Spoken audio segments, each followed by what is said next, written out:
जी महाराज, हुजूर कृपाल सिंह महाराज की, परम पूज्य भैया जी महाराज, सभी संत महापुरुषों की। बड़ा ही सुंदर समय है। हम अपने प्यारे सतगुरु की याद में बैठे का इतना ख्याल रखने वाला कोई समस्त संसार में हमें मिलेगा नहीं। कारण है, संसार में जितने भी नाते रिश्तेदार हैं ये जीते जी हमारा साथ देंगे, और जब हम शरीर से प्राण निकल जाएंगे तो केवल गुरु ही साथ देंगे। कहा है वो सबका ख्याल रखने वाले हैं, ऐसे संत हमें मिले हैं और उनके बारे में हम सभी जानते हैं, क्योंकि वो परमात्मा की धारा है और परमात्मा किसी भी मनुष्य के साथ में छल फरेब नहीं करता। ऐसे ही गुरु महाराज हम सबको सुखी देखना चाहते हैं और प्रभु की धारा से जोड़ने के लिए लगातार वो प्रयास करते हैं। बार बार समझाते हैं कि दुनिया में केवल हमें शरीर का यापन करने के लिए, दुनिया की सुख सुविधाओं में हम रहते हुए, बाल बच्चों को पालते बढ़ाते लिखाते योग्य बनाते समय उस मालिक की याद बना के, और कहा जब हम मालिक की याद बना के रखेंगे तो हमारा जीवन निश्चित रूप से उस प्रभु में रम जाएगा, उस मालिक में रम जाएगा, और जब रमा हुआ राम हमें मिल जाएगा फिर इस संसार में कोई प्राणी हमें झुठला नहीं सकता, बहला नहीं सकता कि रास्ता ठीक नहीं है। महाराज जी उदाहरण दिया करते थे, कहा करते थे किसी ने मुंबई देखी है और एक इंसान ने पढ़ा है कि मुंबई में ये सारे सामान हैं, ऐसे ऐसे होता है, तो हुजूर कहा करते थे जिसने देखा है उसका अनुभव पक्का है, जिसने पढ़ा है उसका अभी अनुभव नहीं है, उसने केवल अनुमान लगा लिया है, अभी उसे समझने की जरूरत है, देखने की जरूरत है। भैया जी महाराज यही बात को हमें समझाते हैं कि हम जीते जी उस मालिक के स्वरूप को देखने वाले बन जाए, और मालिक का स्वरूप देखने के लिए हमें तभी मिलेगा जब हम सेवाओं में ध्यान देंगे।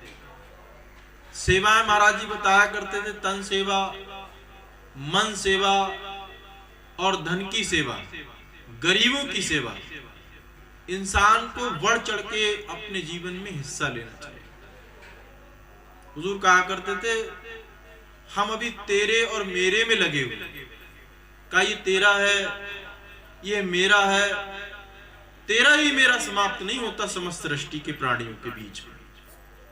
और जब तक हमारे जाने की तिथि आ जाती है, और जब जाने की तिथि आती है तो वो परम पिता परमेश्वर जन्म से लेके मृत्यु समय तक की पूरी कैसेट दिखाता है। तो महाराज जी कहा करते थे इंसान के अच्छे कर्म आते हैं तो हंसता है और बुरे कर्म आते हैं तो रोता चिल्लाता है। फिर बाल बच्चे, नाते रिश्तेदार, अड़ोसी पड़ोसी सब बैठते हैं, पूछते हैं क्या हुआ, कहां तकलीफ है। महाराज जी कहा करते थे उस तकलीफ का बयान वो आपको बता नहीं सकता, वो पीड़ा को केवल वही इंसान सह सकता है जिसके ऊपर गुजर रही है। हुजूर दूसरी मिसाल दिया करते हैं, हमारे पास लाखों करोड़ों अरबों रुपया हो, हम पूर्ण तरीके से संपन्न, बाल बच्चे भी हो, नाते रिश्तेदार भी हमारे लिए खूब समझते हो, लेकिन अगर हमारे पास शरीर का स्वास्थ्य ठीक नहीं है तो ये सारी धन दौलत बाल बच्चे हमें अच्छे नहीं लगेंगे। कोई भयंकर बीमारी हो जाए तो हमें कोई चीज अच्छी नहीं लगेगी। कहा है हमारा चोला सुखी होता तो सारा खेल ठीक होता। तो संत इसी को समझाने के लिए आते हैं, हम तेरे मेरे के चक्कर में ना पड़े। सब में वो परमात्मा समाया हुआ है, सब में परमात्मा रमा हुआ है, लेकिन हमने कभी भी उसकी और अपनी ध्यान की आकृति किया नहीं, उसकी तरफ अपना ध्यान लगाया ही नहीं। हुजूर कहा करते थे परमात्मा को पाने की तो चाह इस संसार के समस्त प्राणियों के बीच में हो सकती है, लेकिन उसके रास्ते, उसका तरीका अलग है। कोई इंसान समझता है मैं पैदल चल लूं तो परमात्मा मिल जाएगा, कोई इंसान समझता है मैं पूजाएं अर्चनाएं कर लूं तो परमात्मा मिल जाएगा, कोई सोचता है हम ऐसा कार्य कर लें तो हमें परमात्मा मिल जाएगा। महाराज जी कहा करते थे परमात्मा तो बड़े करीब में रहता है, और वो करीब में कैसे रहता है हुजूर समझाया करते थे। मिर्ग होता है, उसकी नाभि में खुशबू होती है, और जब वो खुशबू का आभास करता है तो समस्त वन में ढूंढने की कोशिश करता है ये खुशबू आ कहां से रही है, और एक दिन वो हार तक के बैठ जाता है, वो खुशबू को ढूंढ नहीं पाता। ऐसे ही हमारी हालत है, वो उसकी नाभि में है, उसको ये पता ही नहीं कि वो खुशबू मेरे अंदर से आ रही है। ऐसे ही हम सब दुनिया में उस परमात्मा को खोजने में लगे। परमात्मा तो हमारे हृदय में है, हमारे मन में समाया है, और हम शब्द भी पढ़ते हैं। का मन मंदिर आलीशान तेरे पूजन को भगवान। का इतना सुंदर महल, समस्त संसार के वैज्ञानिक, समस्त संसार के इंजीनियर, समस्त संसार के और विद्वान इतना सुंदर महल बना नहीं सकते जो परमात्मा ने बनाया है। कारिंदी बनाई है। कभी कभी हमें दुख होता है, का हमारे पास हाथ है, पैर है, शरीर है, आंख है, सब कुछ देख सकते हैं। अभी कोई इंसान आ जाए जिसके पास आंख ना हो, अब उससे पूछा जाए जो मैं देख रहा हूं वो आप देख पा रहे हो, तो उसे बड़ी पीड़ा होती है, बड़ा दुख होता है। काश मेरे भी पास आंख होती तो मैं तुम्हें देख पाता, आपको महसूस कर पाता। तो संत जन सब संसार में आते हैं तो वो समझाते हैं, का हमारा सबसे पहला धन है हमारी निरोगी काया हो जाए, और दूसरा हमारा घर संपन्न तरीके से एक साथ उस परमात्मा की याद में गुजारना, उसमें लग जाए। महाराज जी कहा करते थे ऐसे अगर हमारे जीवन में शुरुआत हो गई है तो दुख और वह सुख ये आते और जाते रहेंगे, लेकिन जिस दिन हम जाएंगे उस दिन हमें बिल्कुल पीड़ा नहीं सहनी पड़ेगी, क्योंकि हमने जीते जी उस मालिक की बंदगी, सदगुरु की बंदगी की है। तो कहा सबसे पहली चीज हमारे अंदर मानवता आ जानी चाहिए। स्वामी जी महाराज कहा करते थे मानव सेवा ही प्रभु भक्ति है। अब हम कई बार विचार लगाएंगे मानव की सेवा करने से परमात्मा की भक्ति हमें कैसे हो सकती है। अभी तो हम ठीक तरीके से मानव बने ही नहीं पाए। दूसरों के लिए ईर्ष्या हमारे अंदर भरी है, दूसरों के सुख में हम खुशी मनाते हैं, और दूसरे को जब सुख हो जाए तो हम शोक मनाते हैं कि काश इस व्यक्ति को दुख होता और मुझे सुख होता तो मैं ऐसा कर लेता। हुजूर कहा करते थे ऐसे करने से कुछ मिलने वाला नहीं। सारा खेल तो तभी मिलेगा जब हम दूसरे लोगों को सुखी देखें। कहा अगर कोई इंसान सुखी है तो भला हमारा क्या बना बिगड़ा जा रहा है, हमसे उसने क्या ले लिया। महाराज जी कहा करते थे ये मन का ही खेल है। किसी पड़ोसी के पास कार आ गई और हमारे पास बाइक तक नहीं है, पैदल चलते हैं, तो भी हमें दुख होता है। सोचते रहते हैं दिन और रात कि हमारे पड़ोसी को कार मिल गई, हमारी पड़ोसी ने बहुत अच्छे वस्त्र खरीद लिए, बहुत अच्छे स्कूल में इसके बच्चे पढ़ रहे हैं, बहुत अच्छा इसका कारोबार चल रहा है। तो हमें 2 मिनट के लिए उस प्रभु से प्रार्थना करनी चाहिए। अगर कोई गुरुजी से जुड़ा हुआ है तो जो उन्होंने मंत्र दिया है उसकी सिमरण कर ले, या फिर जिसे नाम नहीं मिला है वो जिस किसी को भी मानता हो उसकी याद में बैठे, हे परमात्मा मेरे पड़ोसी के पास खूब धन है, खूब सुखी है, मुझे कोई परहेज नहीं है, लेकिन परमात्मा थोड़ी कृपा मेरे पे भी कर। तो परमात्मा को निश्चित रूप से आपकी आवाज सुननी होगी। कहा वो परमात्मा आपकी आवाज को सुन लेगा। आपके जीवन में सफलता ही सफलता होती चलेगी। जब दूसरों के बारे में आप अच्छा सोचोगे तो दूसरे भी आपके बारे में अच्छा सोचेंगे। और कहा है तुझ में तू, मुझ में तू, सब में तू ही समाया है, कर ले प्रेम जगत में कोई पराया नहीं। कोई पराया है इस संसार में? इस मन के मुताबिक सब पराए हैं, लेकिन आंख मीच के देखो तो इस संसार में आपका कुछ है ही नहीं। अगर होता तो आंख मीचने के बाद में भी सब कुछ दिखता। और संत जन आते हैं संसार में, वो परमात्मा आता है संत रूप धारण करके, तो वो यही समझाते हैं, कहते हैं आंख मीच के बैठो, परमात्मा की याद करके बैठो, गुरु जी की याद करके बैठो, और उस अंधेरे से प्रकाश हो जाए, और प्रकाश से जो कुछ आपको मिले वो संत की धारा है, परमात्मा आपको मिलेगा। अगर ऐसे आपके जीवन में सफलता हो गई है तो आप बड़े भाग्यशाली। कहा हनुमान जी ने बड़ी भक्ति की राम की, और निस्वार्थ भक्ति की। ऐसे ही नहीं आज लोग मानते हैं उनको, निस्वार्थ भक्ति की। उनका कोई स्वार्थ नहीं था, कोई स्वार्थ नहीं था। वो चाहते थे परमात्मा को मैं ऐसे ही समर्पण हो जाऊं, उनकी सेवा में दिन और रात लगा रहूं, दिन और रात लगा रहूं। ऐसे आज भी अगर हम प्रेरणा कर लें, धैर्य बना लें, तो हमें एक न एक दिन सफलता मिलेगी। और सफलता ऐसी मिलेगी हमारे पड़ोसी भी याद करेंगे कि स्वामी जी का शिष्य था, इसे नाम मिला, और नाम मिलने के बाद में इसने अपने जीवन में संपूर्ण तरीके से परिवर्तन कर लिया। तो 2 चीजें हैं।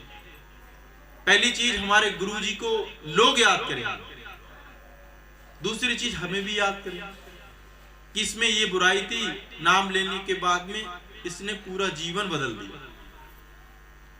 और रामायण में भी जिक्र आता है, उल्टा नाम जपत जग जाना, वाल्मीकि हुए ब्रह्म समान। कहा उन्होंने अपने जीवन की उल्टा कर दिया। क्या पहले जो उन्होंने कार्य किए उनको छोड़कर परमात्मा में लीन हो गए और उन्होंने रामायण लिख दी। तो जीते जागते हमारे ग्रंथ भी, हमारे हिंदू धर्म में सबसे बड़ा ग्रंथ रामायण को मानते हैं, भागवत को मानते हैं, गीता को मानते हैं, पुराण मानते हैं।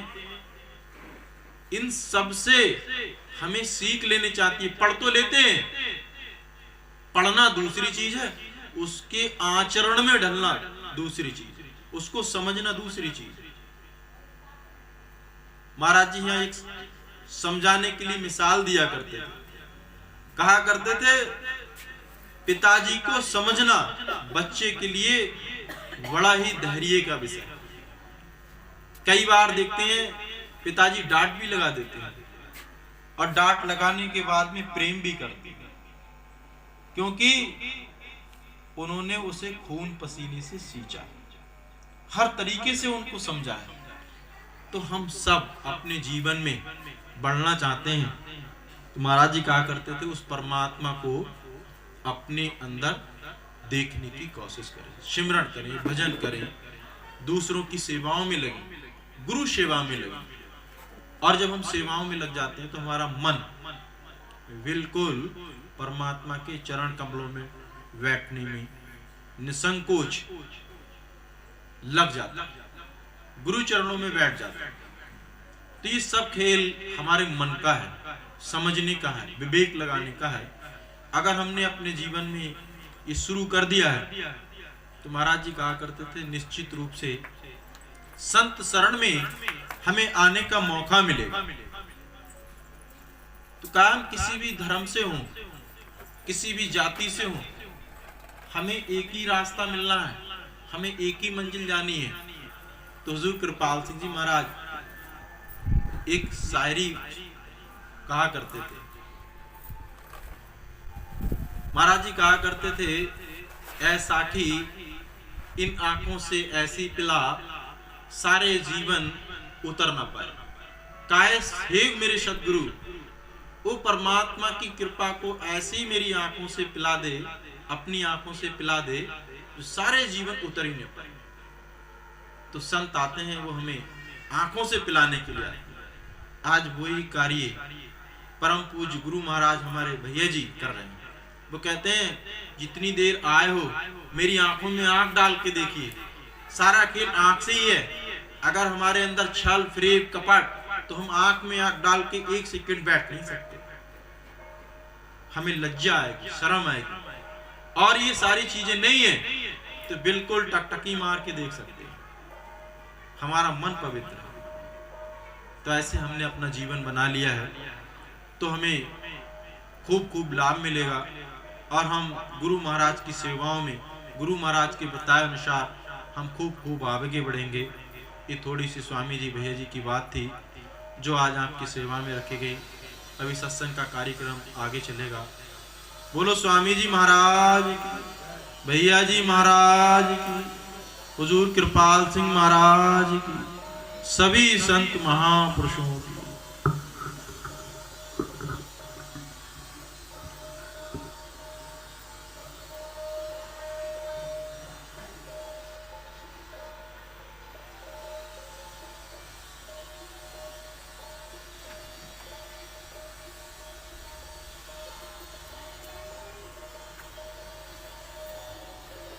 शरणारविंदं गुरुदेव शरणं गुरुदेवं नमामि। घटाकाशगुप्तं महाकाशरूपं चिताकाशव्यक्तं गुरुदेवं नमामि।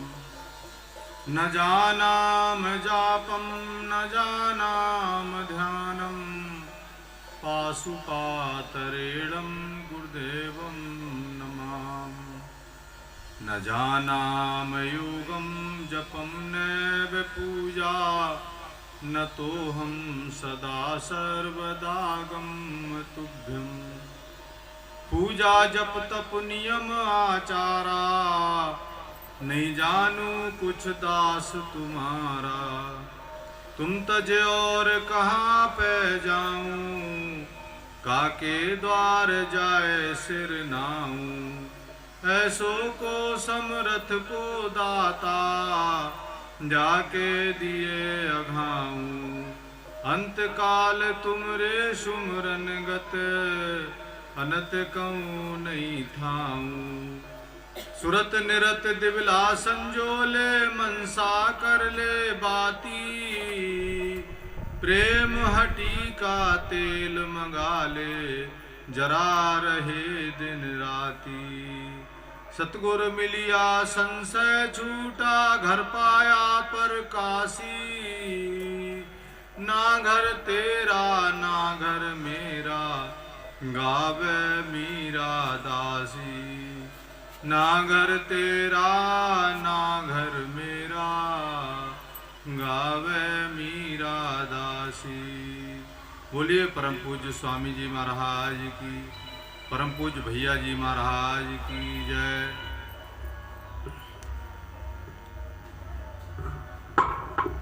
बड़ा सुंदर समय है हमारे स्वामी जी महाराज ने कहा है, सृष्टि के आरंभ में जब वेदों का ज्ञान मनुष्य को हुआ तो उसमें ये पहले ही निश्चित था कि संत आकर के दया के सहारे जीवों का उद्धार करेंगे। और इसीलिए दुनिया के आरंभ में जब ही हम ये मानते हैं कि पहले सतयुग था, फिर त्रेता आया, फिर द्वापर आया, फिर कलयुग आया, तो सतयुग में लोग ज़्यादा ही धर्म करने वाले थे। अगर हम रामायण के मत अनुसार माने, रामायण के अनुसार माने, तो रामायण किस प्रकार से कहती है, कृतयुग योगी सब बेज्ञानी, कर हरि ध्यान तरह भव प्राणी। सतयुग में अधिकांश लोग प्रभु की भक्ति में ही लगन लगा करके रखते थे और अपना जीवन प्रभु के चरणों में लगा के रखते थे। वैसे तो ये मनुष्य का जीवन परमात्मा की भक्ति के लिए ही है, लेकिन परमात्मा ने दुनिया चलाने के लिए, जनरेशन चलाने के लिए जो काम हम और योनियों में करते चले आए हैं वो भी मनुष्य जीवन को दिए, मनुष्य जीवन में दिए हैं। पर जो है एक काम ये जरूरी है कि जो प्रभु की भक्ति है वो इस मनुष्य जीवन में ही होती है। और ये बात भी हमारी समझ में तभी आती है जब हम मनुष्य का जीवन पा लेते हैं। तो इसीलिए सतयुग में अधिकांश लोग यानी 99% लोग, 99% लोग आप मान लीजिए कि परमात्मा की भक्ति और उनकी प्राप्ति के लिए अपना जीवन लगाते थे। इसके बाद थोड़ा समय आगे बढ़ा, लोगों में दुनिया के विचार, दुनिया की चीज़ें आने लगी और इस प्रकार से थोड़ा सा लोगों का दुनिया की तरफ फैलाव गया। तो थोड़ा सा उनके अंदर जो है विषय विकारों की, थोड़ा सा उनके अंदर मोह और माया की गंध आने लगी। और हम ये कहें कि जैसे ये 4 युग हैं, 4 पाई के 4 पैर हैं।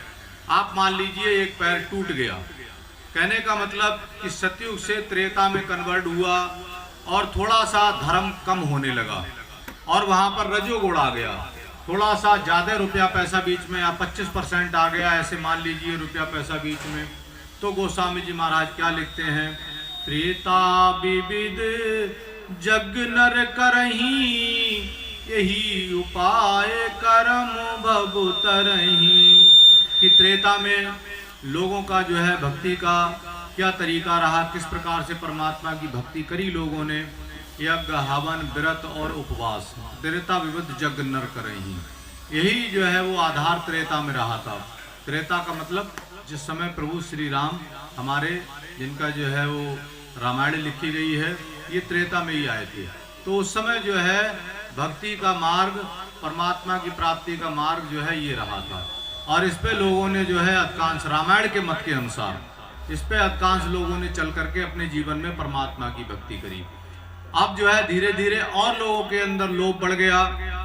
करीब जो है आप ये मान लीजिए कि हम जो है थोड़ा 50% मोह और माया हमारे अंदर बढ़ गया और हमारे अंदर जो है थोड़ा धर्म कम हुआ, रजोगुण ज़्यादा आ गया, मतलब रुपया पैसा की चाहना बढ़ने लगी और 25% करीब तमोगुण भी बढ़ गया, मनुष्य के अंदर अहंकार बढ़ गया।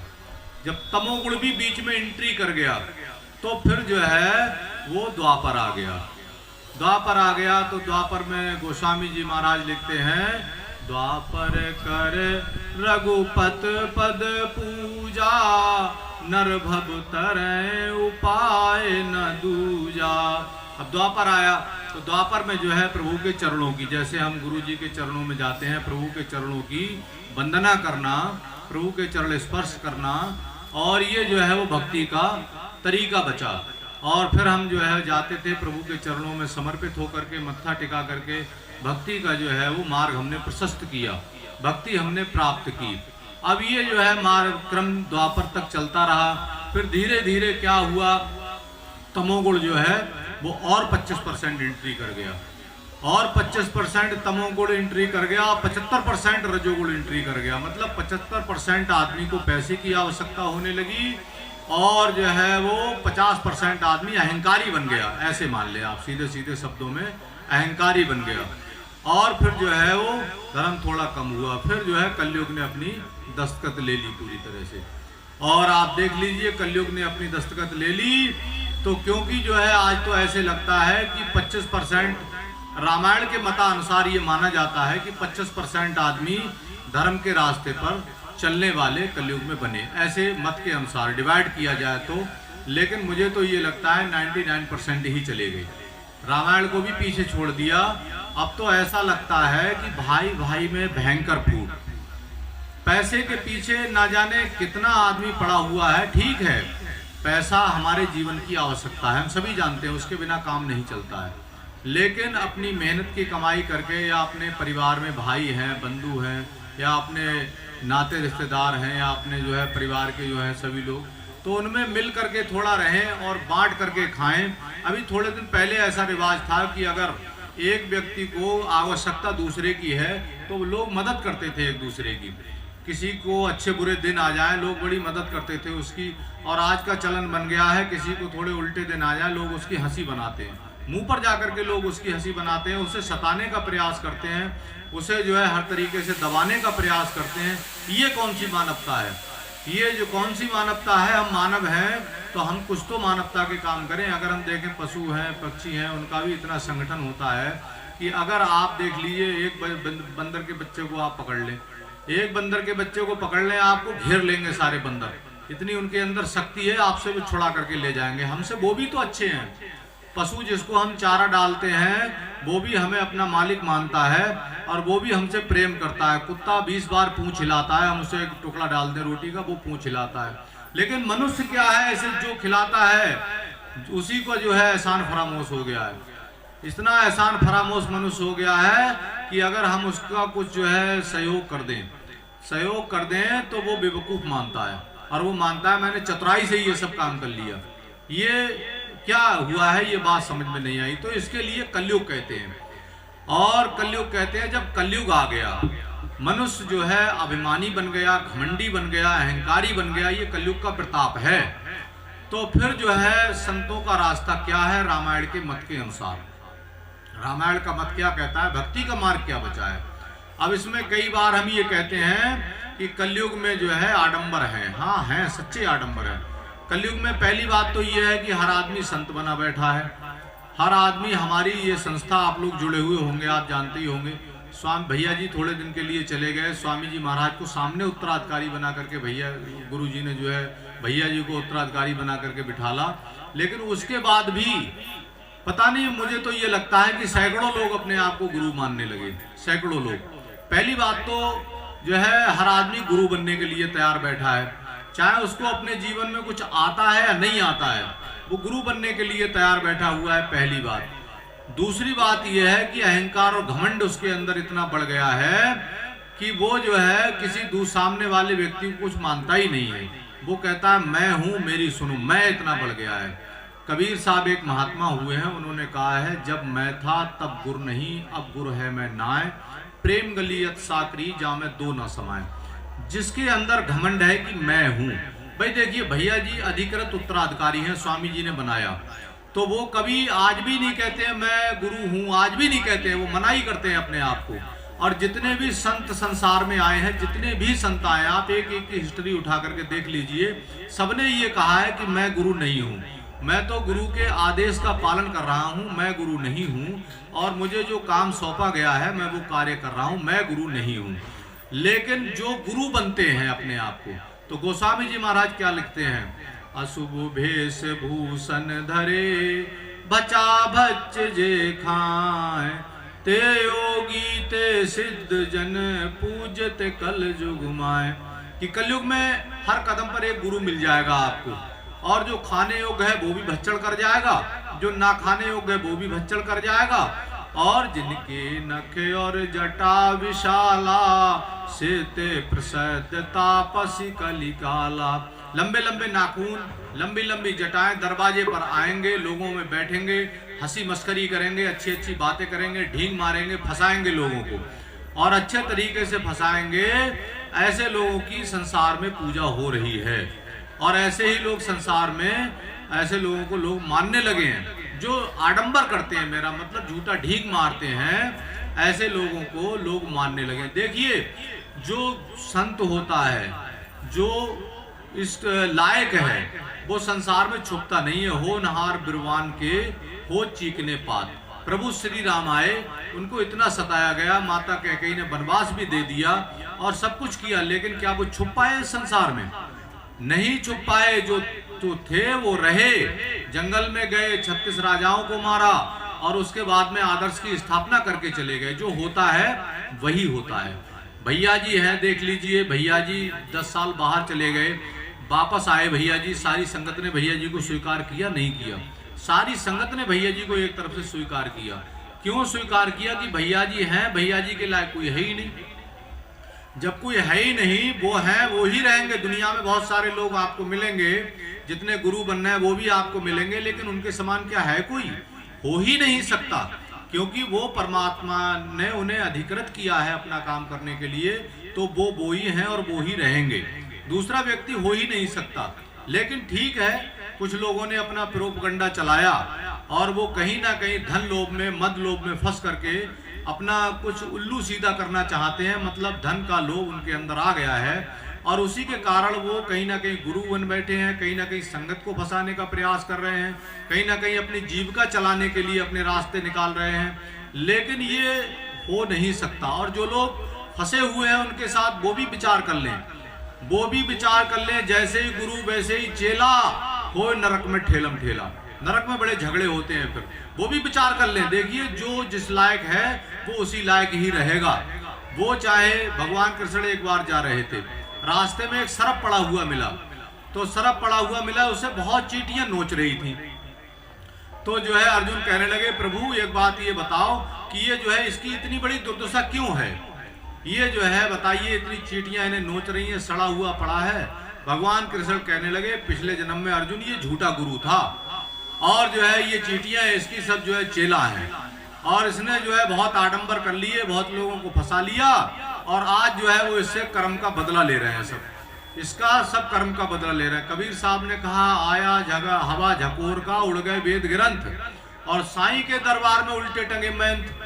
कबीर साहब कहने लगे, मैंने परमात्मा के दरबार में जो बड़े बड़े व्याख्यान देते हैं, झूठे गुरु बने बैठे हैं, परमात्मा के दरबार में पांव ऊपर बंधे हुए और सिर नीचे करके मैंने लटके हुए देखे हैं उल्टे। कहने लगे जो है, ग्रही का टुकड़ा बुरा, 9 उंगल दांत और भजन करे तो उंगले नहीं फाड़े डाले आप। गृहस्थी का खाना सबको जायज नहीं है। संत तो क्या है कि वो अपनी कमाई खाते हैं। स्वामी जी महाराज थे हमारे, स्वामी जी महाराज को पेंशन मिलती थी, अपना सीमित खर्चा एक व्यक्ति का क्या हो सकता है। स्वामी जी महाराज ने सारे जीवन जो संगत से दान लिया, वो सारा धन जो है संगत के लिए लगाया। लिया हमसे, लेकिन लगाया संगत के लिए। जो कमरे बनाए स्वामी जी महाराज ने, वो सब हमारे लिए, हमारी सुविधा की दृष्टि से बनाए। जो जमीन स्वामी जी ने खरीदी जगह जगह, वो हमारा एक जगह सत्संग हो सके, सुविधा की दृष्टि से खरीदी। स्वामी जी महाराज ने जो भी अपने जीवन में किया, बहुत सारे लोगों ने, किसी ने कहीं पैसा लगाया, किसी ने, हमारे स्वामी जी महाराज ने जो भी पैसा लगाया वो संगत के लिए लगाया। सारा पैसा स्वामी जी ने एक प्रकार से हमसे लिया और हमारे लिए ही वापस कर दिया, संगत की सुविधा की दृष्टि से वापस कर दिया। स्वामी जी अपने साथ कुछ लेके नहीं चले गए, सब संगत के लिए ही दे करके गए। तो सच्चे संत की ये पहचान होती है। स्वामी चाहते तो उनका परिवार था, वो अपने परिवार को दे सकते थे। स्वामी जी चाहते तो उनके भाई थे, अपने जो है वो सबको दे सकते थे। जो नाते नाच कब्जा किए बैठी है, स्वामी जी महाराज ने इन्हें जो है निकाल करके फेंक दिया था, दिल्ली पहुंचा दिया। और मेरी ही ड्यूटी, हम थे वहां पर, ड्यूटी लगाई थी। एक बार आए थे भंडारे पे कि ये दर्शन भी करने नहीं आए, और वो लोग आज कहते हैं कि हमारे नाना थे।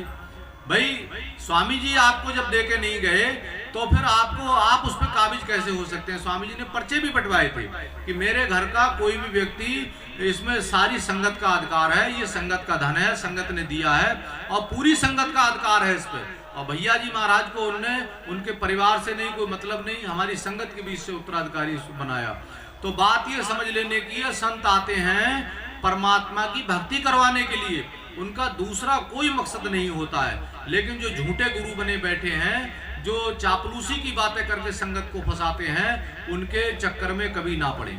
अगर आप उनके चक्कर में पड़ेंगे, माफ करना, कहीं ना कहीं लालच जुड़ा है। आप देख लें साथ वालों का भी जुड़ा होगा, आप देख लें गुरु जी का भी जुड़ा होगा, कहीं ना कहीं लालच जुड़ा होगा। वो ही व्यक्ति सच्चे संत से हट करके जाएगा, वैसे आदमी नहीं जा सकता।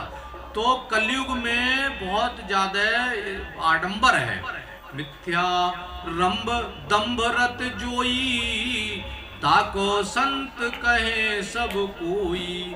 जो झूठे आडंबर करता ही रहता है लोगों को फंसाने के लिए, उसको लोग संत मानते हैं, कहते हैं हम तो ये गुरुजी हमने मान लिए हैं, ये गुरुजी बन गए हैं, और न जाने क्या क्या होता है। कोई कह देता है मेरे ऊपर कोई सिद्धि आ गई है, कोई तरह तरह की बातें। ये सिद्धियां विद्यां होती क्या हैं, कभी इसके चक्कर में मत पड़ना। एक प्रेत योनि होती है, प्रेत, और प्रेत योनि ये सबसे दुखदाई योनि होती है, कभी भी सपने में भी मत सोचना।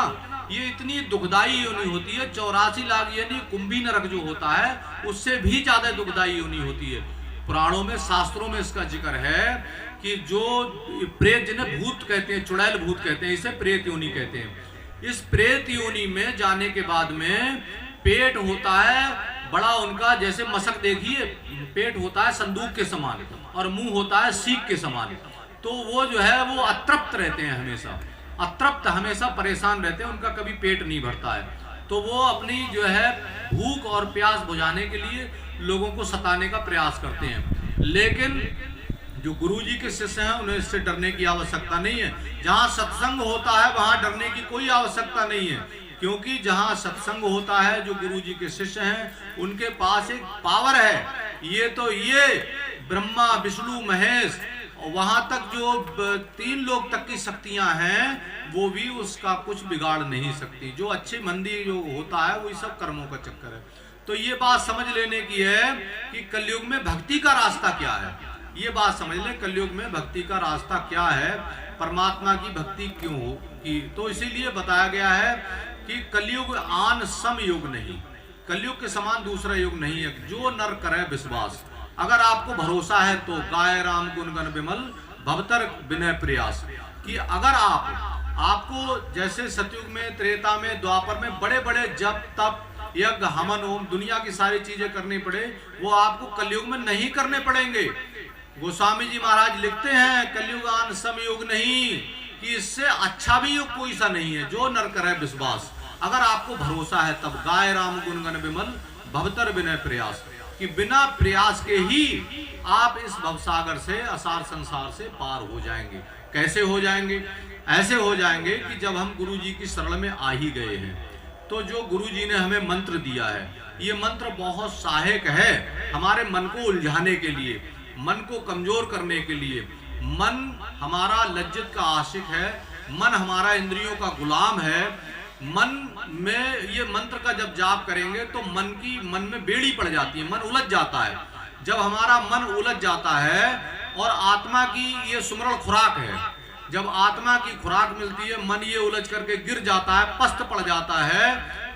दूसरे लफ्जों में ये कहें जैसे पारा एक जबरदस्त धातु होती है, अगर वो चूहे को पिला दी जाए तो वो वहीं गिर जाता है। ठीक इसी प्रकार से ये नाम रूपी पारा जब जो है हम इसका सुमरण करते हैं तो ये मन को बेड़ियां डाल करके गिरा देता है, आत्मा को खुराक मिलती है, तो हमारी आत्मा बलवान होती हुई चली जाती है। और जब हम गुरु जी की शरण में आ ही गए हैं तो गुरु जी की बात माने। गुरु जी ने सेवा के प्रोग्राम चलाए हैं, सत्संग के प्रोग्राम चलाए हैं, गुरु जी ने तरह तरह से प्रोग्राम चलाए हैं ताकि जीव उनकी याद से जुड़ा रहे। गुरु जी कहते हैं हमारी याद से जुड़े रहो, इसका मतलब क्या है? जिसकी याद से आप जुड़े रहोगे आप उसका ही रूप बन जाओगे। इसीलिए स्वामी जी महाराज और भैया जी महाराज जोड़ देते हैं, कलयुग केवल नाम आधारा, सुमर सुमर नर उतर पारा। कलयुग में नाम का ही एक आधार है, दूसरा आधार नहीं है। नाम का सुमरण करते रहो, चलते फिरते खाते पीड़ते उड़ते बैठते सुमरण करते रहो। जब नाम का सुमरण हमारे मन में जुड़ा रहेगा तो मन में जो गंदगी आने वाली है, जो गलाजत आने वाली है, वो नहीं आएगी। किसी के प्रति हम बुरा सोचेंगे नहीं, किसी के प्रति हमारे मन में कोई अभाव नहीं आएगा। हमारे हुजूर कहा करते थे खाली मन शैतान का घर है, इसमें तरह तरह की बातें आती हैं, अच्छी बुरी बातें आती हैं, और अच्छी बुरी जो बातें आती हैं वो हमारे मन को खराब करती हैं, बहुत ज्यादा खराब कर देती हैं। तो इन सारी बातों से हटने के लिए हम सुमरण करते रहें। स्वामी जी महाराज कहा करते थे हाथ कारवल दिल यारवल, हाथ से खूब काम करो आप, क्योंकि दुनिया के सारे काम करने हैं, लेकिन जैसे ही मौका मिले, थोड़ा सा आंख बंद करने का मौका मिले तो सुमरण करें, दो भ्रू मध्य के बीच ध्यान टिकाएं, जहाँ बहनें बिंदी लगाती हैं, भाई लोग तिलक लगाते हैं, ये आत्मा की बैठक है। यहाँ पर जो है ध्यान लगाएं। नहीं मौका मिले तो आंख खोल करके आप सुमरण कर सकते हैं।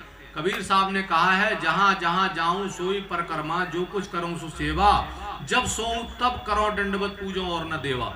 कि मेरा तो सुमरण चलता है, जब मेरा सुमरण चलता है तो मेरा जो कदम चल रहा है वो परिक्रमा चल रही है, और मैं सो रहा हूं तो दंडवत कर रहा हूं। अच्छा, सोते हैं हम तो दंडवत कैसे कर लेंगे? हमें जब नींद आ रही है, हम सो ही रहे हैं, तो हम दंडवत कैसे कर लेंगे? लेकिन कबीर साहब कहते हैं हम दंडवत करते हैं। कैसे करते हैं? उसका तरीका ये है कि भैया जी महाराज जैसे बता रहे हैं, सोने से पहले आप आधा घंटा सुमरण पर बैठ जाओ, 15 मिनट सुमरण पर बैठ जाओ, सुमरण कर लो उसका। जब तुम नाम का सुमरण कर रहे हो और फिर लेट जाओ तो भी सुमरण करो। सुमरण करते रहोगे, जब मन में सुमरण चलता रहेगा, सुमरण करते करते नींद आ जाएगी, तो जो भी आपको सांसें आएंगी सारी रात, सब सांसें आपकी सुमरण से जोड़ दी जाएंगी, क्योंकि आप सुमरण करते करते सोए हैं। और जब आप जाग जाएंगे फिर सुमरण करना शुरू कर दो।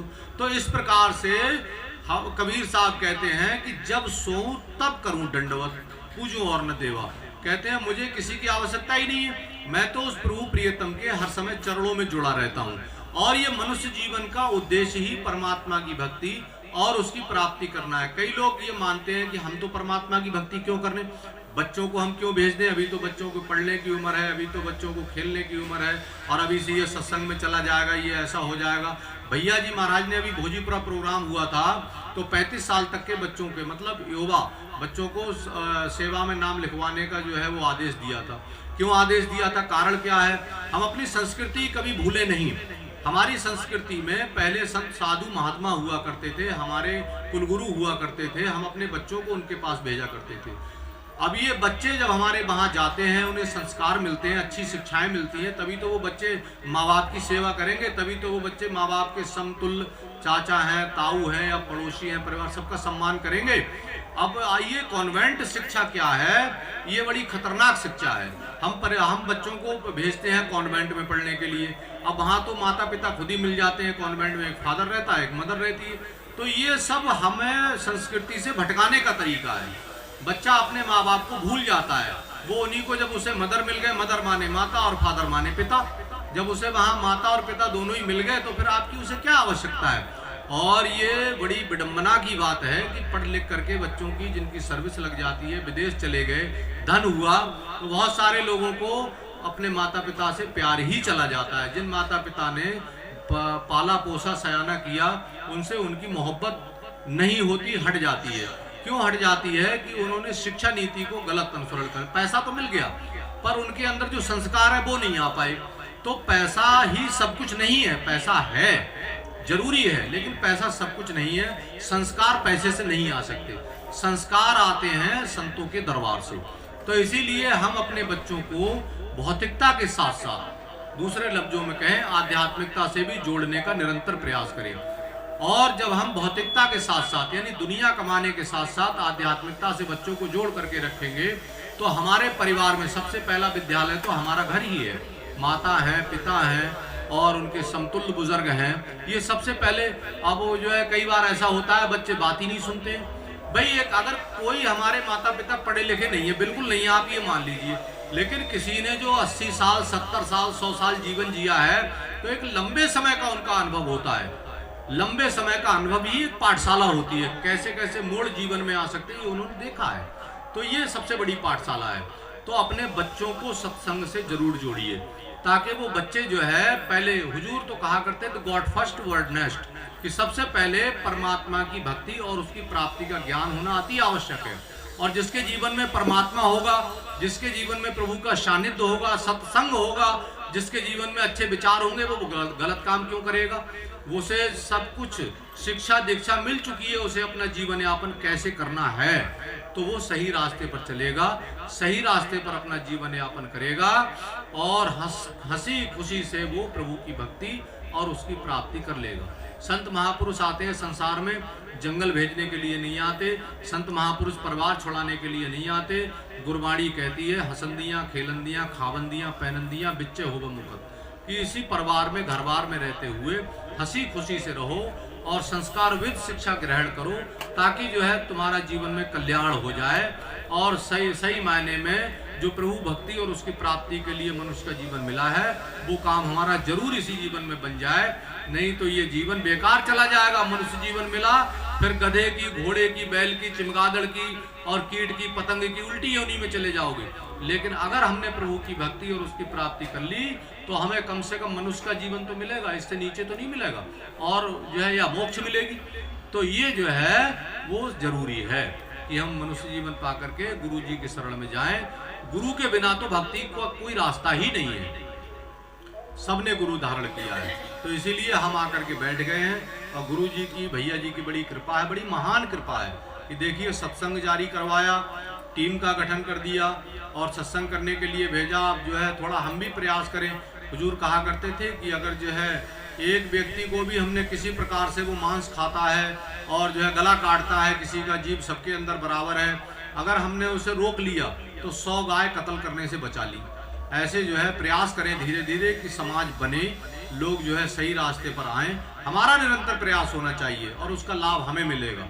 राम काओ रामै कहवावो, दोनों को फल आपे पाओ। आपको उसका पूरा लाभ मिलेगा। अगला सामने वाला माने नहीं माने कोई फर्क नहीं पड़ता, पर हमने जो किया है उसका प्रभु हमें निश्चित रूप से लाभ देगा और निश्चित रूप से हम उसकी दया मेहर को पाने वाले बनेंगे। तो ये संत महापुरुषों ने जो सत्संग जारी किया है, हम इसका पूरा लाभ उठाने वाले बने। और बहुत सौभाग्य की बात है आज आपके यहाँ सत्संग का मौका मिला और आगे सभी भाई बहन सत्संग में आते रहें, मिलते रहें और उसका लाभ उठाते रहें। बोलिए परम पूज्य स्वामी जी महाराज की, परम पूज्य भैया जी महाराज की जय।